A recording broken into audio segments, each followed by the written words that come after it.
Today's upcoming news highlights. We will take a look at our very own Cosmetology school, and we'll head down to the hall and check in on the blood drive. All of this and more on this year's first episode of PCTV News.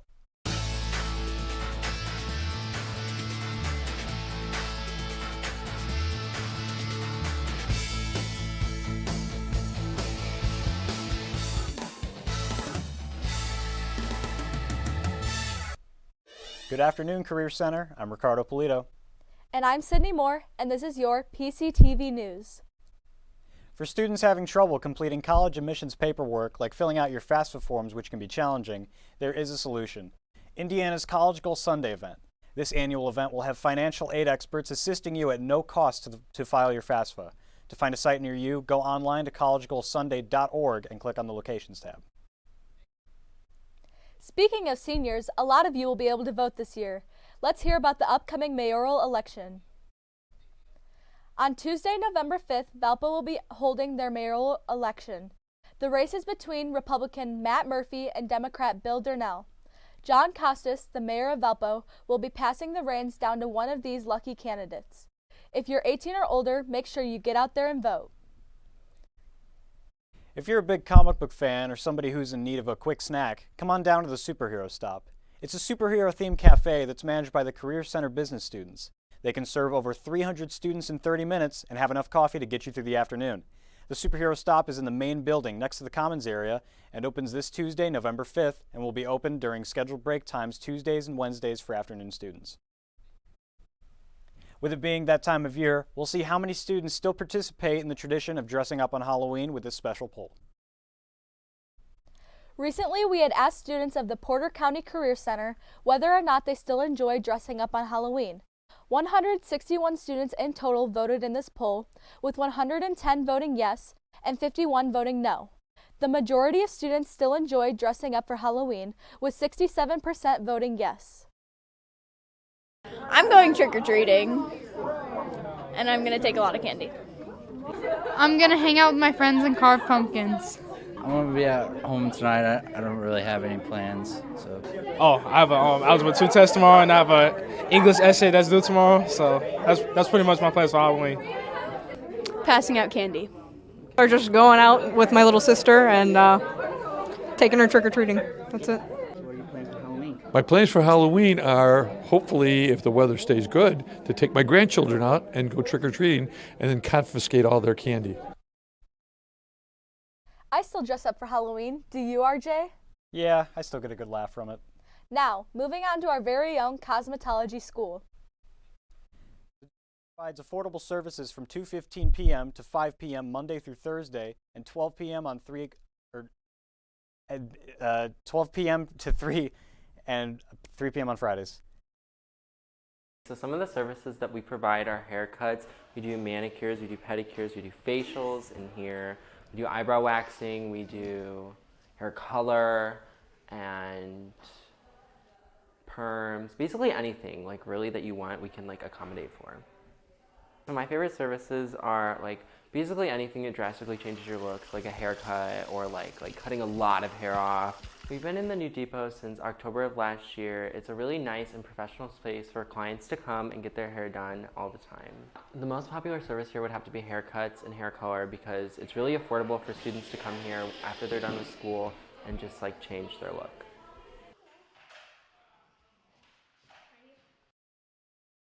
Something we take pride in here at the Career Center is our wonderful teachers. Today we'll be focusing on Miss Susie, who's the cosmetology teacher. My name is Susie Fitz, and I'm the cosmetologist teacher here at Porter County Career and Technical Center. My favorite part about teaching at Porter County Career and Technical Center is the relationships that we develop with the students and seeing the students grow and their knowledge of doing hair, makeup, and also seeing them just succeed when they're done. I've been teaching cosmetology for 3 years and doing hair for 30 years. My favorite thing about Miss Susie is that she always takes the time out of whatever she's doing to help us out, and she's always making sure that we're doing the right things, and she's always someone we can talk to, and she cares about us. She's not just a teacher. She's there for us. She's more like a mom to us. I love being around all the girls and talking and bettering my career. Like, this is what I want to do, so I enjoy it a lot. I enjoy the fun that we have and everything we learn. RJ, what is your favorite fall snack? My favorite fall snack would have to be caramel apples. Now let's watch how our very own Paige Pressel makes these delicious snacks. Welcome to the Porter County Kitchen. Today we will be instructing on how to make caramel apples. Things that you will be needing is an apple, a bag of individually wrapped caramels, popsicle sticks, wax paper. The first step that you will need to do is pick out a good apple. First, you'll need to wash the apple.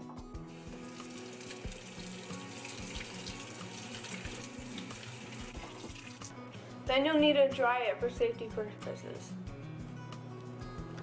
Next, you'll need to get the bag of caramels.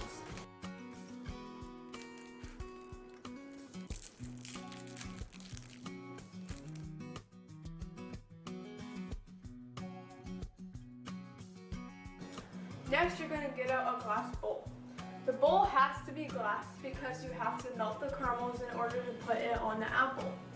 Next, you're going to want to place the bowl of caramels into the microwave. You want to cook the caramels for 1 minute. While that is cooking, we're going to lay out our wax sheet paper and set our apple that we've washed and cleaned on the paper. Next, you're going to stick your popsicle stick in the top of your apple. Now the caramel is ready to be put on the apple. Next, you're going to dunk the apple into the caramel and use the spoon to spread the caramel thickly around the apple. Now you're going to take your final finished caramel apple and set it in the fridge.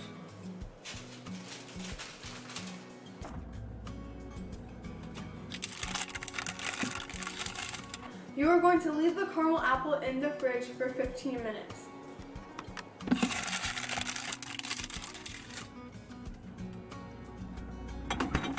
Now the caramel apples are done, and enjoy.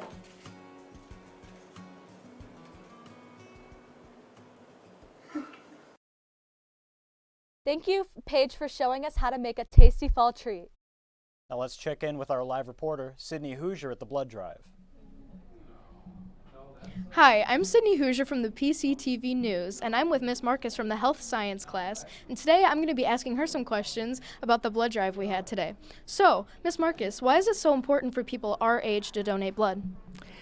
It's important for younger people to know the impact that they can have on the donation process and the fact that they can save lives. We need donations. We're always at a shortage, and at some point they may need that blood themselves, so it's important for them to know. Very powerful. So, can you run me through the process of donating blood? Sure. First, the students are called down, they register, they sign in, they get a name tag. Once they're brought inside, they will have a glass of water, run through their vital signs, they'll take their vital signs and ask them some questions. After that, they put them on a nice comfy cot, and they start the process of drawing their blood. Very cool. Now, for last question, is there anything you want to let people know if they're too scared to donate? Sure. If they're too afraid to donate, they should educate themselves. Talk to the students in our class and find out more about the process so that they can clear up any misconceptions they might have. All right. Well, thank you so much, Ms. Marcus. Thank you. I'm Sydney Hoosier with PCTV News. Back to Sydney and RJ in the studio. Halloween this year certainly had a gloomy feel, but will October's spooky mood bleed into the following week? Let's check in with Jacob to see what the future has in store for us. Thank you, Sydney. Let's take a look at your weekly weather. Today, Mother Nature has cursed us with a cold and gloomy day, with temperatures currently sitting at 34 degrees, so make sure to double layer. We are looking at a mostly cloudy weekend with warmer temperatures, Saturday being the chilliest weekend, with a high of 39 degrees and a low of 29. Sunday will be the nicer of the two, with a high of 47 degrees and a low of 38. As for the rest of the week, you can expect cloudy days ranging in the mid to upper 40s, except for Thursday, which will have a high of 33 degrees and a low of 25. This has been your PCTV weather update. Back to you. Thank you, Jacob. Now let's take a look at our PCTV Pet of the Month. This is Sheba. Sheba's a 4-year-old Pit Terrier mix who's lived most of her life at Lakeshore Paws here in Valparaiso. She's had a rough life and has the scars to show for it. She was taken in by Lakeshore Paws in 2016 and has been patiently waiting for her forever home. She's best fit in a home without kids or cats, but she is always in a loving, playful mood. For more information on Sheba or other dogs up for adoption, please visit lakeshorepaws.org online and find your furry friend today. I sure hope Sheba finds a possum home. So do I. Now, moving on to sports with Logan. I'm Logan Osdick, and this is PCTV Sports. The Valpo Crusaders' college football team put on their first win on Saturday in a conference game against Stetson with a score of 19-10, bringing their record to 1-7 overall and 1-3 in the Pioneer Football League. This was a big win for Valparaiso University. This Saturday, Valpo will try to keep their momentum going at Davidson College in North Carolina. Valparaiso High School hosts Munster tonight in IHSAA 5A sectional action.